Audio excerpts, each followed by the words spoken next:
Well, hi. We're so happy to be here with you. There are four of us here today. We have Tommy Stoner behind the camera, Diane McMichael with us, Mike Shalot, and I'm Marcia Bazell. We are affiliated with the Rotary Club. We are members of the Rotary Club, and Diane is the spouse of a fellow Rotarian. We've been working on a project thanks to a grant from the Rotary Club, Warner Robins Rotary and International Rotary, and Flint Energies. And we are working on collecting oral histories of the pioneers of Warner Robins, Georgia. This is very important to us because it's never been done before. We have collected some wonderful memories from people who have been here for 70, 80 years. Some people have been here for fewer than that also, but some people whose generations, families go back several generations in this community. Our goal was to collect their memories of this community, particularly tied into the railroad, because Warner Robins is connected with Robins Air Force Base, of course, and there is a common history. And so that's what we wanted to bring out. What's the common history between the community, which was once Wellston and also York, way back, remembering that we're a 13th colony of the country, and then Robins Air Force Base. We also got a transportation enhancement grant from the federal government and the state of Georgia, and that's the connection also with the railroad. So Mike has been collecting, has been doing the interviews. Diane calls the individuals who are interested. Some of them we had to really talk into coming in and being interviewed. We have a wonderful set of questions and all kinds of people. We've learned about African American minor league pro baseball teams, and just all kinds of things. We've interviewed ministers, we've heard histories of churches, common folk who moved here as teenagers who needed to work during World War II, and they heard Wellston Army Air Depot was hiring. So it's across the board of the people we have interviewed. Doctors who moved here. And so Mike, tell us a little bit about who you've interviewed, and then we need to tell them also what's going to happen with all these interviews. Okay, just to backtrack just a little bit from what Marcia said, she mentioned that Warner Robins has had several names. It was known as York, and then it was known as Wellston, and then it was changed to Warner Robins. Dogpatch was in there too, we found out. Jokingly. The reason that it now bears the name of Warner Robins, let me go back a little bit and tell you a story about that. It was named for Brigadier General Augustine Warner Robins. He was a mentor for the first base commander of what was the Wellston Air Depot to begin with, and it became Robins Air Force Base. And his name was Charles Thomas. In fact, there's a school named for Charles Thomas down on Watson Boulevard. But Brigadier General Warner Robins was his mentor, was Colonel Thomas's mentor, and that's who the city was named after. And that name came into being in the middle of the 1940s when the base was just being constructed. In all these interviews, Marcia said we've interviewed a wide range of people, and what we've tried to do is before we do an interview, Marcia prepares a sheet of paper that has the basic questions that we want to ask, and it also has a brief introduction of the subject that we're going to be interviewing. But before we get into the interview itself, we like to sit down and talk to the individual a little bit and find out a little bit more about him than what is contained on the brief introduction that Marcia prepares. And that serves a number of purposes. For those people that are not used to being interviewed, it kind of puts them at ease a little bit. Number two, we learn a little bit more about the person, and that leads to some questions that we will ask later on. And it also, for those people that are used to being interviewed, like we just recently did the former governor of Georgia, Sonny Perdue, we learn more about him. And we learn that there are some questions that we want to ask later on. Some of the things that we've discovered during these interviews. We've had people sing to us. We've had a wide range of different things. Marcia mentioned the black baseball team that was here. When we did the interview of one of the subjects that we interviewed that day, had been a manager for the team. And he recalled the entire lineup Yeah, of the players on the team. and then followed up with a newspaper clipping with a photograph. Yeah, we've had people bring us all kinds of things, photographs, newspaper clippings. We had one individual that brought in a hand-drawn map of Watson Boulevard Right. and all of the businesses that were located along both sides of the street from back in the early 40s. Yeah. So we've done a number of different interesting things, and every time we've had an interview, we've learned something new. We try to get all of the interviewees to draw a relationship to what they're talking about from their experiences and to what is there now. The locations. The locations and what is there now. So it's been a very interesting project, and we've certainly enjoyed doing it, and we've learned an awful lot. And you know what, we even found out from Diane, who's been working with us for a year and a half, 2 years now, 2 years. on scheduling. Who knew? This is the thing about talking with one another and learning things from all these people. You find out it's closer to home than you ever dreamed, because your uncle was related to the railroad? My uncle, I learned after I moved here, had been here. He was station manager down at the Wellston Depot. Wow. He unfortunately passed away before I came along, but he left some mementos.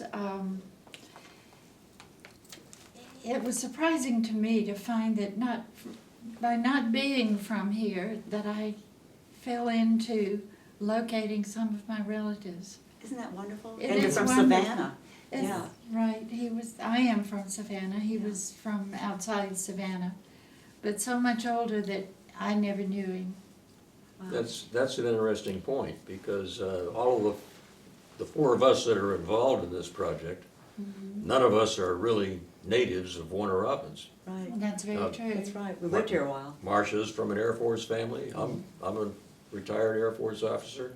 Tommy Stoner behind the camera is retired Air Force officer. Right. And Tell about Claude Lewis in Little League. Yes.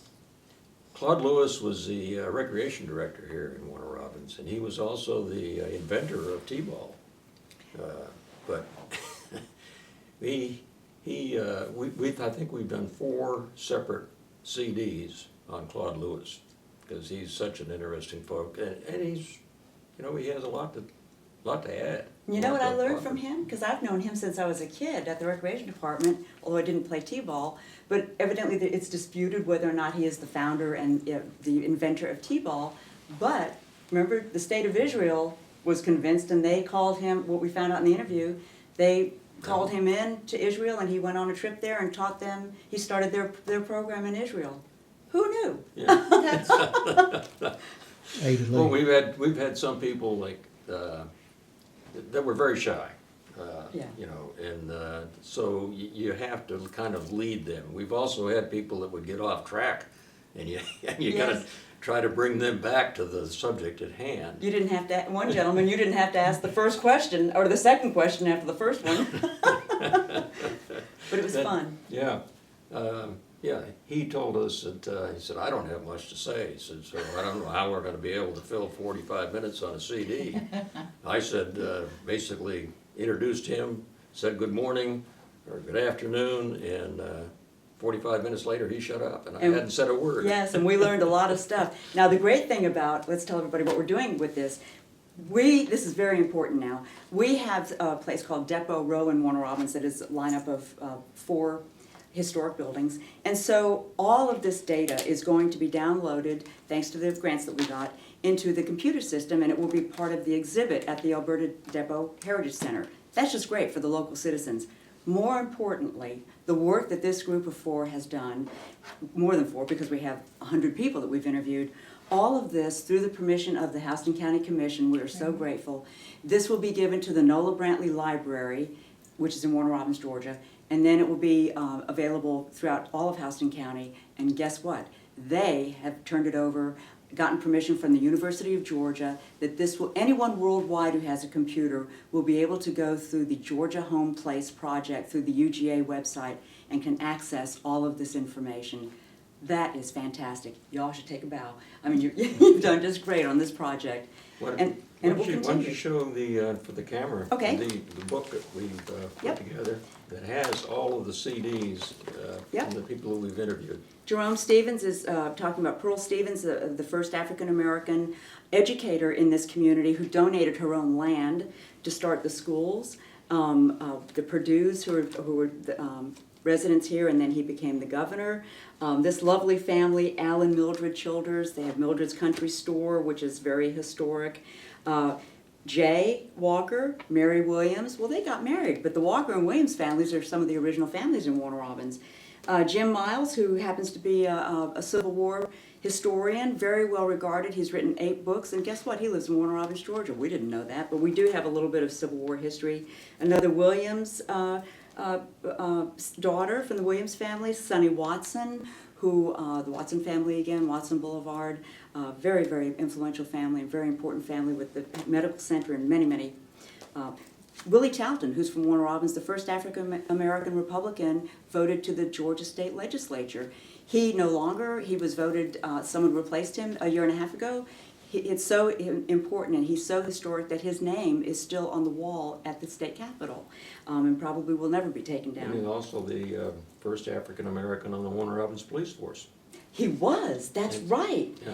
And you know, we've been talking about writing a book based on all of this. Maybe we will do that. And of course, Willie Talton will be involved in that. Henrietta McIntyre, I believe, was the first female mayor of Warner Robins. On and on and on. Many, many, many folks. I can't, oh, this is Claude Lewis. Ada Lee. I'll tell you what a treasure. She lived in what was a plant, she's 88 years old, I believe, and she shared her recollections of living on a plantation, which is now part of Robins Air Force Base. Remember when we asked her, what is your recollection of, what do you remember when you think about Warner Robins? We thought she was going to talk about the tornado. No, she said she talked about the day Roosevelt died. This is the amazing kind of information that you'll find out from folks because you just don't know what they're going to say. On and on, Dr. Callahan and Dr. Alex Bell, Alex Talley, Eddie Wiggins, Larry Snellgrove, on and on and on. Just groups of people, all kinds of walks of life. And boy, do they have some information about your community that if you do this project, you really, it's well worthwhile. So there it is. You have anything else you want to add? I think I'm about played out. Well, I think it's been a wonderful project, and thank you all so much. It's been a wonderful 2 years. Let's keep going. If we keep going, we have more and more pioneers falling into that age bracket. That's So, right. yes. I just want to say that it has been not only a privilege to hear some of the tales and some of the people who were kind enough to share Yeah. their time and experiences with us, but also a joy, because when I came here, I really didn't want to come here. We were transferred here, and I thought at the time, well, I'm not going to stay here. I don't like it. But now I love it. It's Absolutely. home, it's my home, it's real people, it's a good place to raise your children. It's a good place, a good family place. That's awesome. It is awesome. The Yeah. town is awesome. People work together. It is very, very unusual. We're going to have to get you to sign one of those Smithsonian sign-off sheets because that's part of this. We go to Smithsonian, any information that we gather and use, you have to give permission. Oh. We have to make sure you're over 18. Well, I am We get the 19. name, address, birth date, and then a signature from the folks who've been interviewed to give permission, which is very important. And we keep the material off of Facebook, off of, Yes, that's right. This is off of all for any- educational all for purposes. educational purposes. Absolutely, absolutely. Well, it's been a pleasure. Thank you.